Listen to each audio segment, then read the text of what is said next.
2025년 9월 나사가 전 세계를 향해 발표한 단 한 장의 사진이 있습니다. 화성 표면에서 채취한 암석 샘플인데 이 돌덩이 한가운데 박혀있는 검은 점들이 문제였죠. 나사 과학자들은 이 얼룩을 보고 외계 생명체가 존재했다는 가장 확실한 증거라고 말했거든요. 30억 년 전 화성에 살았던 미생물이 남긴 흔적, 쉽게 말해서 외계인의 화석화된 배설물일 가능성이 가장 높다는 겁니다.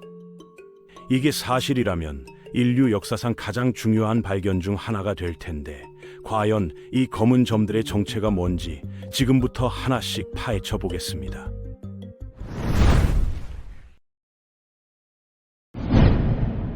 이 암석을 발견한 건 나사의 퍼서비어런스 로버인데 2021년에 화성에 착륙한 이후로 지금까지 활동 중인 역대 가장 첨단 탐사 로봇이에요. 그런데 나사가 이 로버를 아무데나 보낸 게 아니거든요. 착륙 지점은 예제로 크레이터라는 곳인데 이름만 들으면 그냥 평범한 분화구 같지만 이곳이 특별한 이유가 있습니다. 약 35억 년 전에는 이 분화구 전체가 거대한 호수였을 가능성이 높거든요. 분화구 가장자리를 보면 틈이 하나 있는데 그 틈으로 주변 고지대에서 물이 흘러들어왔던 흔적이 선명하게 남아 있어요. 강이 호수로 합류하는 지점, 바로 삼각주 지형이죠.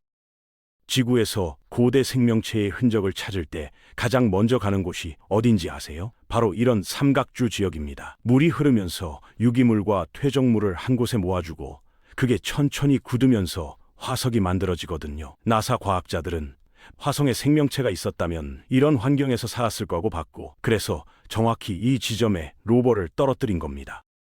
퍼서비어런스는 착륙 이후 3년 동안 이 지역을 샅샅이 훑었는데 2024년이 되어서야 드디어 뭔가 이상한 걸 발견했어요. 모래 사이로 삐죽 튀어나온 암석 하나가 눈에 띄었는데 표면에 규칙적인 검은 무늬가 반복되고 있었거든요. 나사는 작은 점들을 양귀비 씨앗, 좀 더 큰 얼룩들을 표범무늬라고 불렀습니다. 여기서 중요한 건 크기인데 우리가 보는 사진은 극단적으로 확대한 거예요. 실제로 가장 큰 표범무늬도 1에서 2mm 정도밖에 안 됩니다. 이 정도 크기라면 생명체가 있었다 해도 맨눈으로는 절대 볼 수 없는 미생물 수준이라는 뜻이죠. 그래서 우리가 찾는 건 미생물 자체가 아니라 미생물이 살았다는 증거, 그들이 남기고 간 흔적입니다. 지구에서도 수십억 년 전 미생물을 직접 발견하는 건 불가능하지만 그들의 활동 결과물은 암석 속에 고스란히 남아 있거든요. 나사가 주목한 건 바로 이 점이었어요. 로버가 이 암석을 발견하자마자 로봇 팔을 뻗어서 정밀 분석을 시작했는데 결과가 꽤 충격적이었습니다. 이 암석은 퇴적암이었어요. 퇴적암이 뭐냐면 강물이 흐르면서 진흙과 광물을 조금씩 쌓아 올리고 그게 수백만 년에 걸쳐 눌리면서 단단하게 굳은 돌입니다. 지구에서 화석이 가장 많이 발견되는 암석 종류가 바로 이 퇴적암이에요. 동식물의 사체가 퇴적물 사이에 끼어서 함께 굳어버리거든요. 그런데 더 놀라운 건 이 암석의 나이였습니다. 약 30억 년 전에 형성된 건데 이건 나사가 화성에서 발견한 퇴적암 중에서 가장 젊은 축에 속해요. 이게 왜 중요하냐면 화성이 생명체가 살 수 있는 환경이었던 기간이 우리 생각보다 훨씬 길었다는 뜻이거든요. 30억 년 전이면 지구에서도 미생물들이 한창 번성하던 시기인데 같은 시기에 화성에서도 비슷한 일이 벌어지고 있었을 수 있다는 겁니다. 두 행성에서 동시에 생명이 진화하고 있었다면 이건 우주에서 생명의 탄생이 우리 생각보다 훨씬 흔한 현상일 수 있다는 증거가 되죠. 퍼서비어런스가 암석 표면만 분석한 게 아닙니다. 2024년 7월에 찍은 셀카 사진을 보면 로버 바로 앞에 그 암석이 있고 암석 위에 작은 흰색 원이 보여요. 로버가 드릴로 암석 내부를 파서 샘플을 채취한 자리입니다. 이 샘플을 금속 튜브에 담아서 보관해 뒀는데 언젠가 지구로 가져올 날을 대비한 거죠. 하지만 그건 나중 이야기고 일단 현장에서 할 수 있는 분석부터 진행했습니다. 검은 표범 무늬 안에서 두 가지 철 기반 광물이 발견됐는데 비비아나이트와 그레이자이트라는 물질이에요. 이 두 광물은 지구에서도 비슷한 패턴으로 발견되는데 거의 항상 미생물 활동과 연관되어 있습니다. 구체적으로 말하면 동식물이 죽어서 썩을 때 박테리아가 달라붙어서 유기물을 분해하거든요. 그 과정에서 부산물로 이런 철 광물들이 만들어지는 겁니다. 쉽게 말해서 미생물이 유기물을 먹고 배출한 찌꺼기인 셈이죠. 여기서 한 가지 짚고 넘어갈 게 있어요. 화성에 죽은 동물이 있어야 박테리아가 먹을 게 있는 거 아니냐고 생각할 수 있는데 꼭 그런 건 아닙니다. 박테리아가 필요로 하는 건 생명체 자체가 아니라 생명체를 구성하는 재료, 즉 유기물이에요. 인간 몸무게의 96%, 단 4가지 원소로 이루어져 있다는 거 아세요? 산소, 수소, 질소입니다. 이 원소들의 다양한 조합이 유기물이고 박테리아는 이걸 먹고 사는 거예요. 화성에 유기물이 있느냐고요? 있습니다. 주로 소행성 충돌로 외부에서 유입된 건데 크레이터 지역에서 특히 많이 발견돼요.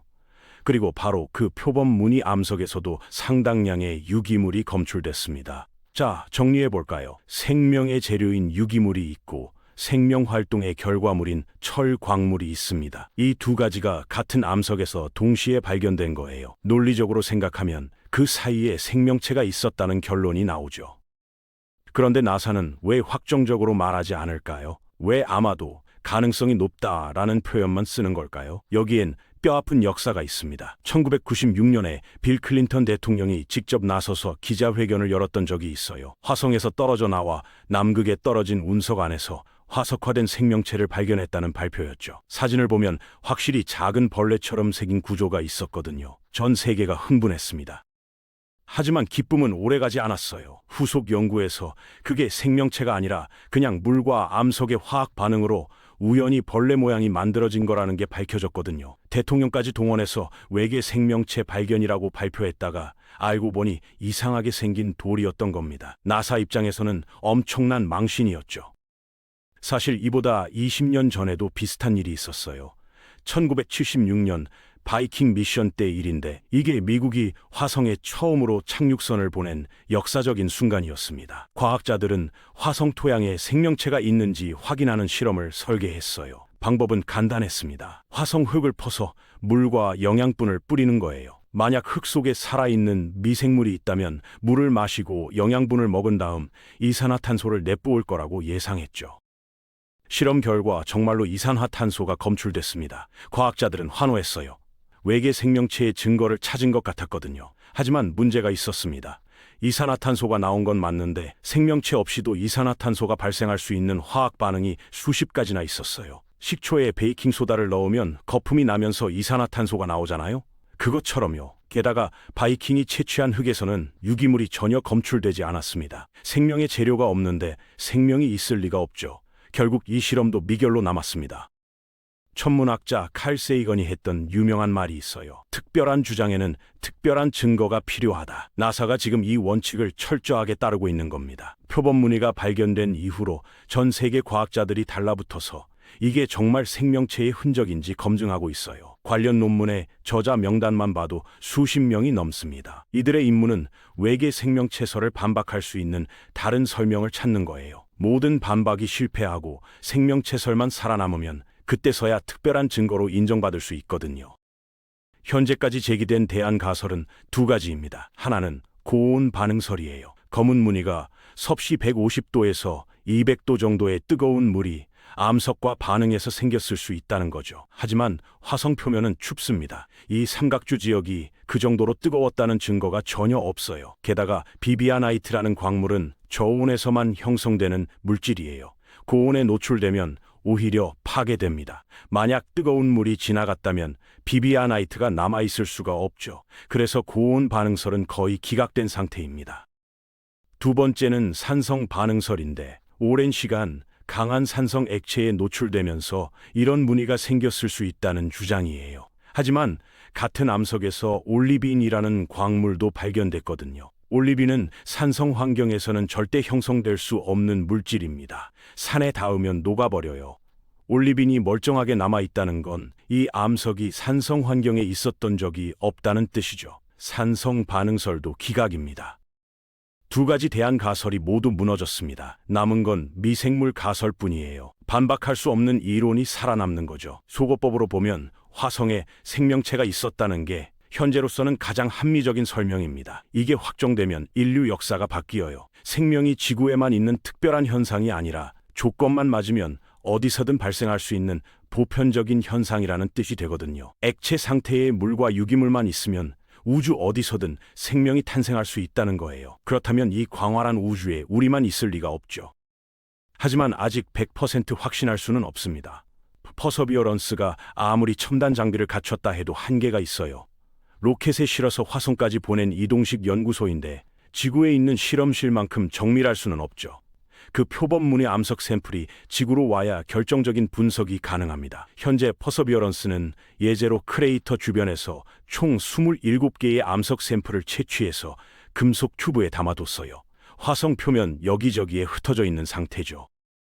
원래 계획은 이랬습니다. 다른 로버가 화성에 가서 이 튜브들을 수거하고 그걸 로켓에 실어서 지구로 쏘아 보내는 거예요. 화성 샘플 귀환 미션이라고 부르는데 기술적으로 엄청나게 복잡하고 비용도 천문학적입니다. 문제는 현재 미국 정부가 이 비용을 감당하고 싶어 하지 않는다는 거예요. 나사의 예산이 빠듯한 상황에서 수십억 달러짜리 프로젝트를 승인하기가 쉽지 않거든요. 그런데 재미있는 건 이 상황을 지켜보고 있는 나라가 있다는 겁니다. 중국이에요. 중국은 자체적으로 화성 샘플 귀환 미션을 준비하고 있어요. 2028년에 발사해서 2032년에 샘플을 가지고 돌아올 계획이죠. 기술력도 있고 예산도 확보했습니다. 참고로 지금까지 화성에 성공적으로 착륙한 건 나사 말고는 중국이 유일해요. 다른 나라들은 다 실패했거든요. 만약 중국이 먼저 화성 샘플을 지구로 가져오면 어떻게 될까요? 외계 생명체 발견이라는 인류 역사상 가장 중대한 과학적 업적의 주인공이 중국이 되는 거예요. 물론 과학의 국경이 어디 있냐고 할 수 있지만 솔직히 좀 아깝지 않나요? 나사가 수십 년 동안 화성 탐사를 이끌어왔고 이번 발견도 나사 로버가 한 건데 마지막 결정적인 순간에 다른 나라가 가져가는 거잖아요. 사실 불가능한 일이 아닙니다. 돈이 없는 게 아니에요. 우선순위의 문제죠. 어렵고 실패할 수도 있고 결과가 나오기까지 시간이 오래 걸리는 프로젝트에 투자하려면 정치적 의지가 필요합니다. 4년마다 바뀌는 선거 사이클보다 긴 호흡으로 생각할 수 있어야 하는데 그게 쉽지 않죠. 어쩌면 이번 발견이 그 의지를 불러일으키는 계기가 될 수도 있어요. 외계 생명체의 첫 번째 실질적 증거라니. 이보다 더 강력한 동기부여가 어디 있겠어요. 나사 과학이 왜 중요한지, 왜 투자할 가치가 있는지 다시 한번 상기시켜주는 사건이 된 거죠. 진실은 저 바깥에 있습니다. 우리가 가서 가져오기만 하면 돼요. 문제는 그 마지막 한 걸음을 누가 먼저 내딛느냐는 겁니다.